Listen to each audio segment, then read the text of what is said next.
Gadis yang membuat laporan yang mengada-ngada ke Polda Metro Jaya yang zalim dengan sewenang-wenang menjadikan saya tersangka, dan jaksa penuntut umum yang melakukan dakwaan abal-abal yang penuh dengan halusinasi yang diceritanya dipotong-potong, yang dalam dakwaannya perbuatan yang dilakukan oleh orang lain, akan tetapi yang diterdakwakan adalah saya.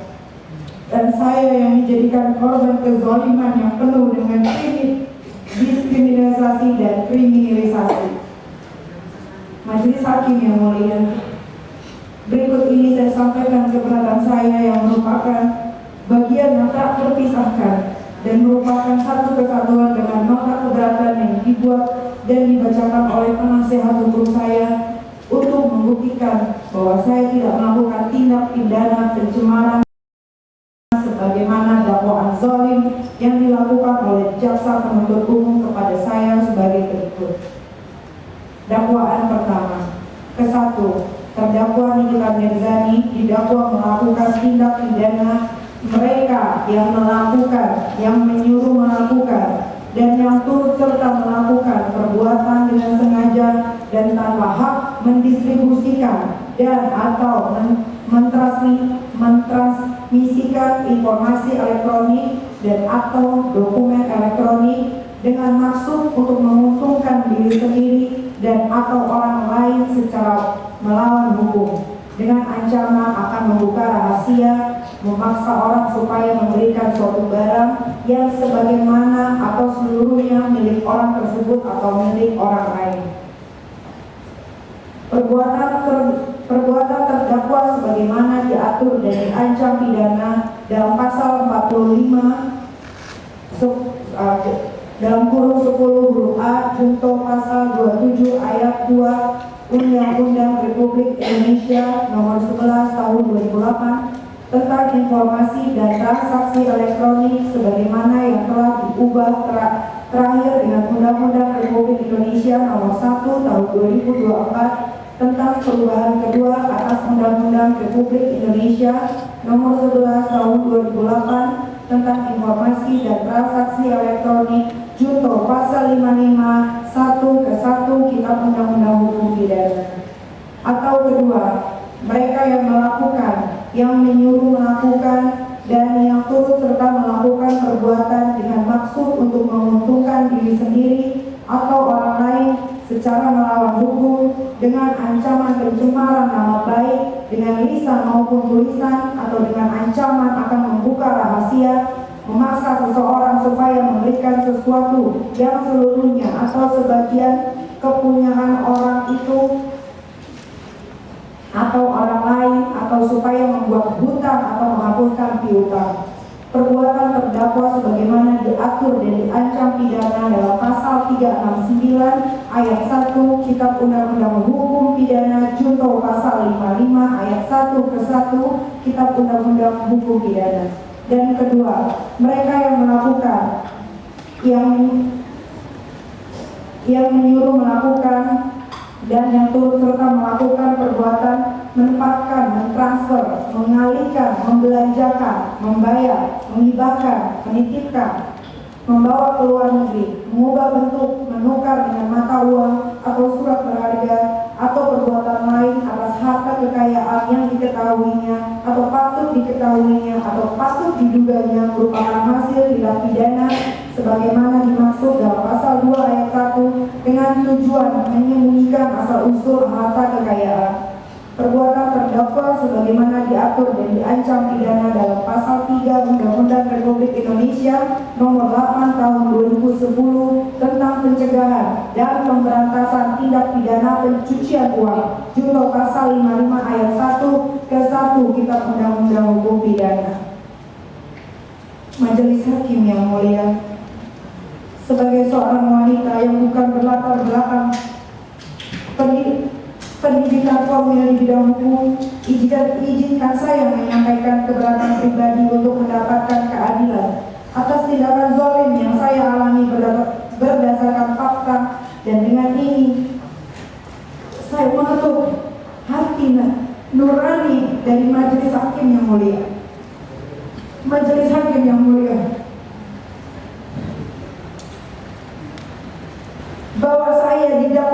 telah mencemarkan nama baik Reza Gladys karena saya telah mereview produknya yang sangat berbahaya. Selanjutnya saya memposting dengan tujuan memberikan edukasi kepada masyarakat terkait bahayanya menggunakan skincare yang abal-abal, apalagi sampai dengan menggunakan jarum suntik yang dijual secara bebas di e-commerce yang seharusnya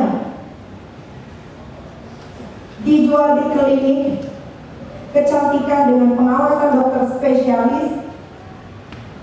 Atas kejadian tersebut, Reza Gladys mencari-cari saya dan meminta untuk bertemu dengan alasan untuk mereview produknya yang baik-baik.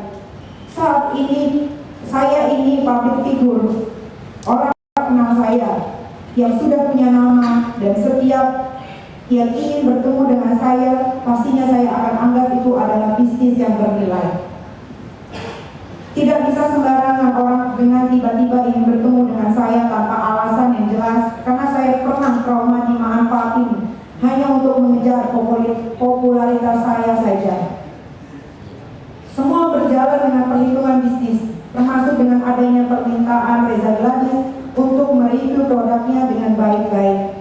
Ada jasa, ada uang, dan ada harga. Ada kesepakatan sebagaimana yang tertuang dalam dakwaan halaman 5 terkait percakapan Ismail Marzuki dengan Reza Gladys, yaitu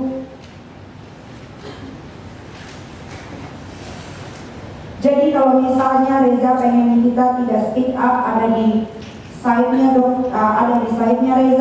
Reza udah tinggal kasih dia aja uang yang lain. Kemudian saksi Reza Gladys membalas, kalau 4M gimana Mail? Selanjutnya saksi Ismail Marzuki menjawab, ya nggak apa-apa.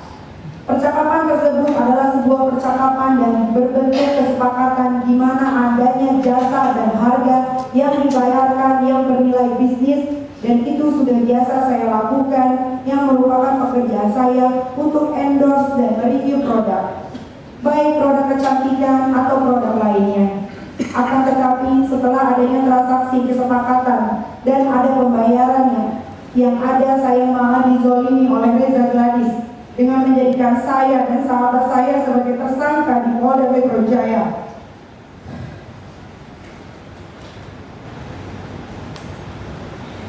Dengan dugaan pemerasan yang sama sekali saya tidak pernah melakukan pemerasan, melainkan adanya kesepakatan untuk mereview produk dia dengan baik-baik.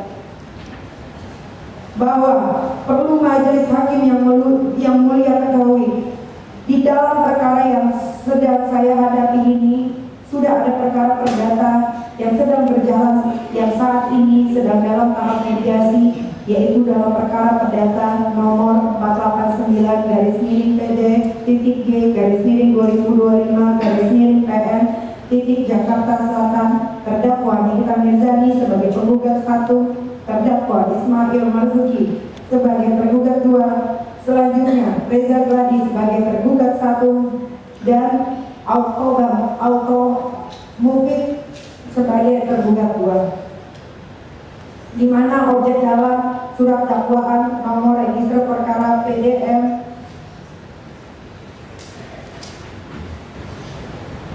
154-EOH-2-06-2025. Perkara pidana nomor 36-PID.SUS-2025-PN JKT.SEL, dan objek dalam perkara perdata 489-PDT.G-2025 dan PN.JKT.SEL, yaitu sebesar 4 miliar rupiah.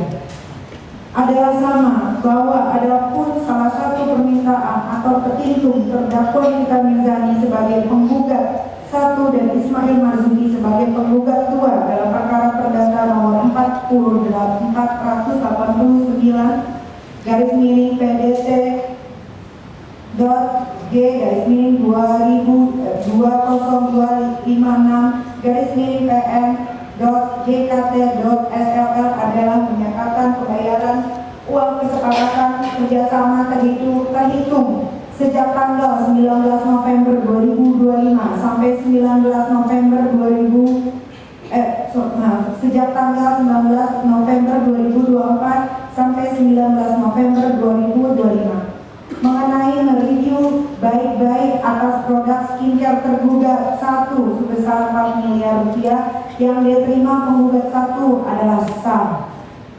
Berdasarkan pasal 81 KUHP mengatakan penundaan penuntutan pidana berhubungan dengan adanya perselisihan prayudisial menunda daluarsa, yaitu menunda penuntutan pidana karena adanya perselisihan prayudisial atau sengketa perdata yang mempengaruhi perkara pidana.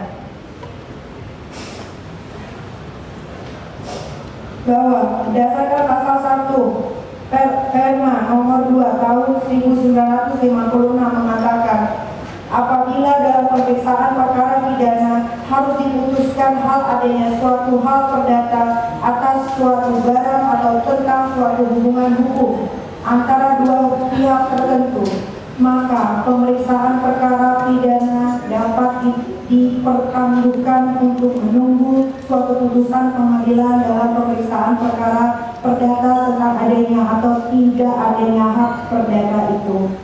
Bahwa berdasarkan hal-hal tersebut di atas, dikarenakan perkara pidana dalam surat dakwaan nomor rek perkara PDM 154-JKTSL-EOH 2-06-2025 diadili dan diperiksa sebagaimana terbukti dalam register perkara-perkara pidana nomor 362-PID SUS-2025-PN Jaksel dan perdata One Prestasi nomor 48-PDT G-2025-PN Jaksel subjek dan objeknya sama, di mana saya sebagai penggugat 1 dan Ismail Marzuki penggugat 2, sedangkan Reza Gladys sebagai tergugat 1 dan Atoba Mufid sebagai tergugat 2.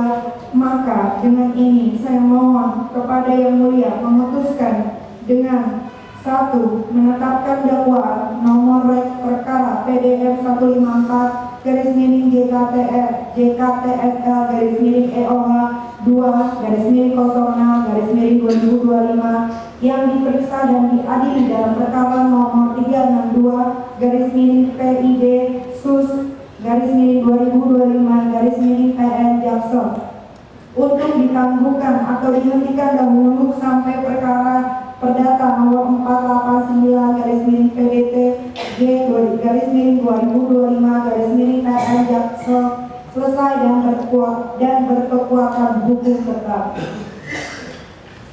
Menetapkan perkara nomor 362-PID SUS-2025-PN Jaksel untuk ditangguhkan atau dihentikan dahulu sampai dengan perkara perdata nomor 48-PDT G-2025-PN Jaksel selesai dan berkekuatan hukum tetap.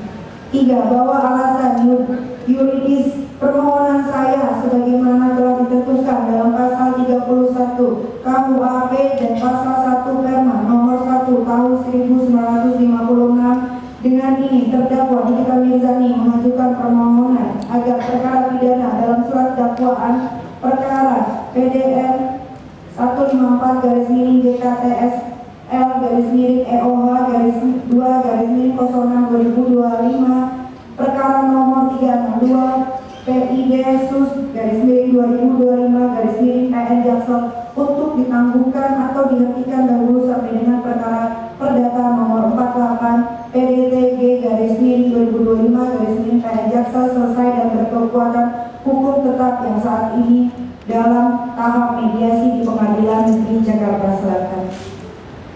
Majelis Hakim yang mulia, rekan-rekan media, dengan ini saya tegaskan, saya diadili di persidangan ini, begitupun juga akan ada saatnya semua manusia akan dimintai pertanggungjawabannya atas perbuatannya di hadapan Allah Subhanahu wa taala. para sahabat-sahabat saya yang saya cintai, yang selalu mendukung dan selalu memberikan support kepada saya.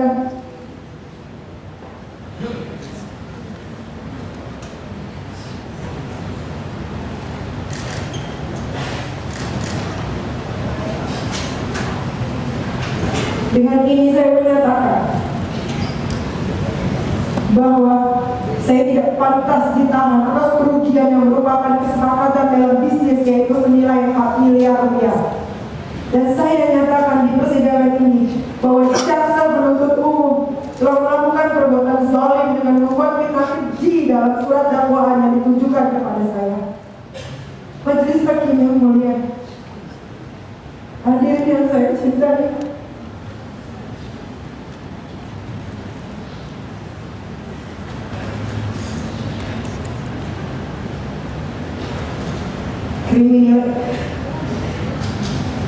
kriminalisasi hukum seperti ini tidak boleh dibiarkan, karena akan merusak tatanan hukum dan menghancurkan sendi-sendi keadilan. Kriminalisasi perbuatan zalim yang sewenang-wenang